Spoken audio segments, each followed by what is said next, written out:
Hello guys and welcome back to some more World of Tanks. Today I'm bringing you the last in the series of toxic tanks. This doesn't necessarily mean broken tanks, but this one is. It just kind of means tanks that can kind of ruin the game and just make it kind of like worse to play. This one is broken. It is quite a broken tank. Not quite as broken as the original Weasel Toe when it first came out. But it's still pretty damn broken. The reasons for that are if you hit someone's weak spot with this thing and you can get your clip into them, you can basically clip them out. And again, that's not really healthy for the game, which is not supposed to be a simulator or anything like that. Because obviously, this pea shooter, it's a tiny tank. If it was a simulator, any other tank would be able to take it out in one shot. But this thing's better than those tanks apparently, because it can put a clip into someone and take them out in one shot and one clip.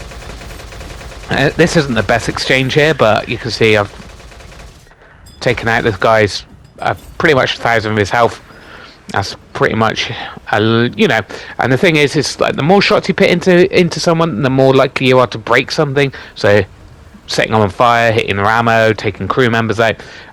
So even if you don't take someone out, you can kind of really do a number on them and then get away with it because you're so small and your camo's insane as well. It's just not healthy for the game whatsoever. But here it is, as you can see, hitting something with no armor, just ripping them to pieces. And they will struggle to hit you back, of course. Probably the only downsides, the reload's a little bit long. If this was World War II, the reload wouldn't be that bad at all. But obviously Cold War is a lot faster a game mode, because these particular tanks are in it. It kind of ruins the game, like I said. When you got tanks this good that get away with doing YOLOing the enemy team, it just becomes two teams running towards each other. And whoever can hit their target more regularly wins the game. Really, it's no real strategy. It's just not healthy for the game. I don't think it's not what the game was supposed to be about. As you can see, we're getting a lot of lag. It's pretty terrible. I thought that tank there was the FV411, which is quite a broken, well-armored tank. So I should have hit him earlier, because it actually is just a chieftain, and chieftains in Cold War are pretty terrible with no armor. We got hit, but it doesn't really matter. We put a lot of damage out in exchange for that one shot we took, and that's kind of how it goes. The only kind of downside to this tank is it hits anything. It comes to almost an abrupt stop, and turning circles quite bad for such a small vehicle that can go this fast. And I guess the other one is lack of ammunition. You can quickly run out of the ammo that you've got. You can put out these, look how many shots are going out, and we're now only down to 288 shots left, which isn't going to be enough to take many tanks out. And again, that shouldn't be how you balance a tank. Is basically saying, you're just going to run out of ammunition. So you might be, if the game lasts very long, you're going to run out of ammunition about halfway through the game, and then the rest of the game you just kind of have to hide and hope your team pulls out a win. I don't think that should be a balancing factor, but there it is. So we're hitting the top of his turret there. We can get pen at all times there, but now he's kind of showing his front, so we actually bounced the shots that could have probably killed him, which is kind of a shame. The game's still in it could be turned around by the enemy, but it quickly changes there. We're just waiting for the reload. Could ram this guy, might as well, and of course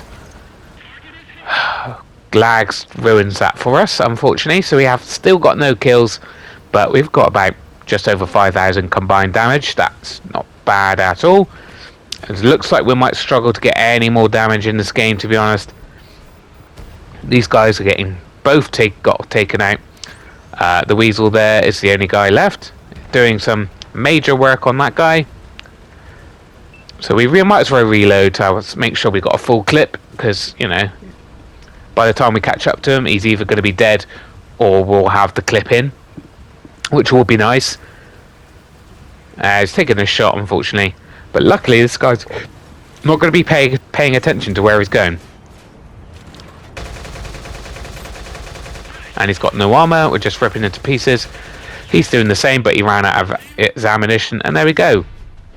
7,000 combined, just a 1 kill, unfortunately. And of course it gets us, I think, a 3rd class, guys, because, you know, this has how insane people are having good games in this thing, that's only a 3rd class, right?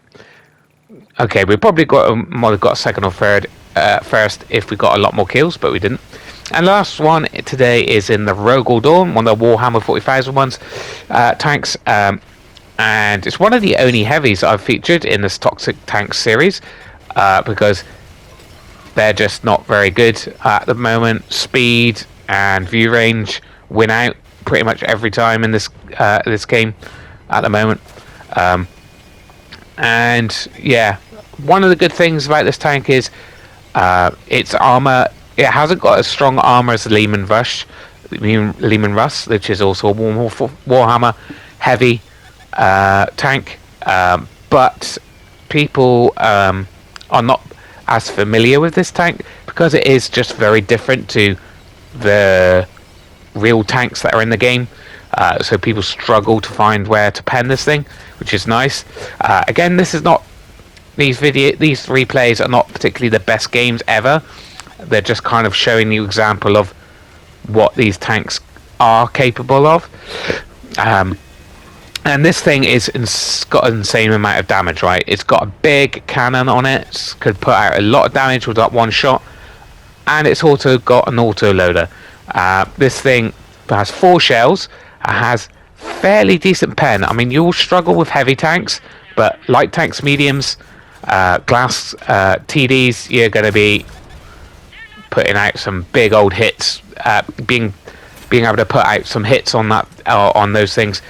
So you can track with the small gun, then wait for the reload of the big gun, put in a big shot. It can work very well. If you get a city map and a brawling map, you can put out some real damage in this thing.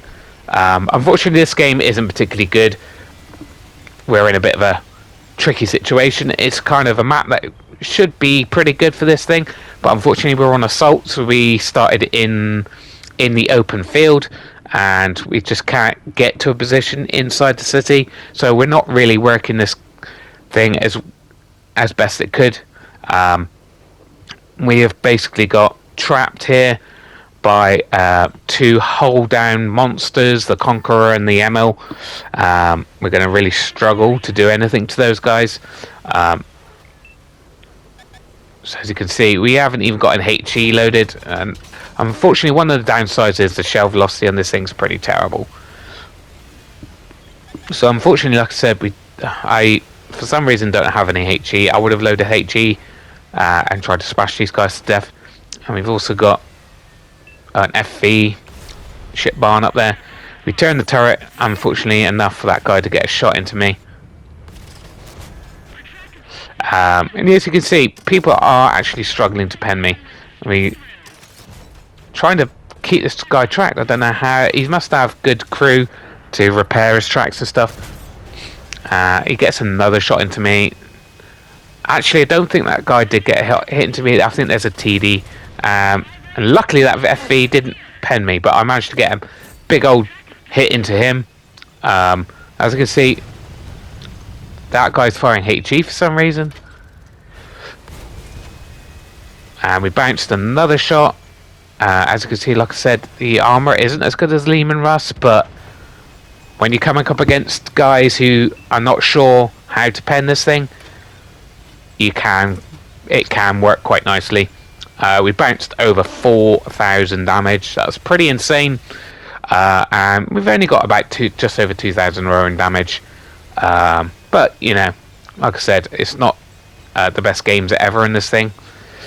Just showing you what this tank is capable when it's having in the right position and stuff.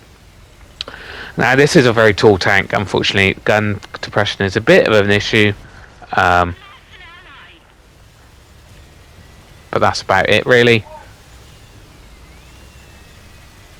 You can just kind of waiting for the team. Looks like it's going to definitely win this game, but yeah, we're kind of stuck right now. There is a TD at the back there that's giving us. That's the one that gave us a big hit onto the side. But yeah, like I said, not the best example, not the best gameplays, but just kind of showing why I consider these tanks quite toxic for the game. Getting this into a city map and making the other team having to brawl against this thing, yeah, this thing can really dish out some pain. If you did like this series, give this video a like and subscribe, guys, because I do have a whole series on this toxic tanks. I might bring you some more later. I'm sure there will be more toxic tanks being brought out by Wargaming, because that's just seems to be the way they want to make their money these days, is kind of just throw these toxic tanks in and don't care about the actual game itself. Yeah, so we're pushing forward, just seeing if we can get some final bits of damage in this game before we finish up. I'm a big Warhammer 40,000 fan, so I had to get these tanks, and I do quite enjoy playing them, even if they're not the best of the best. Like this one is very good, like I said, and it's quite toxic. Obviously, it can be annoying to play because it's a super heavy. If you don't have the right maps, you're screwed. The Lehman Russ is good. The Nemesis is okay. Thiefbreaker's not very good, but quite fun to play. The Reaper Scythe, I think it's called, is excellent. I almost consider that a toxic tank, to be fair. So I was considering putting it in this series, but I just decided against it for some reason. Yeah. Anyway, that's the end of the video, guys. Like I said, if you did like it, give it a like and subscribe, and I'll see you later. Bye bye.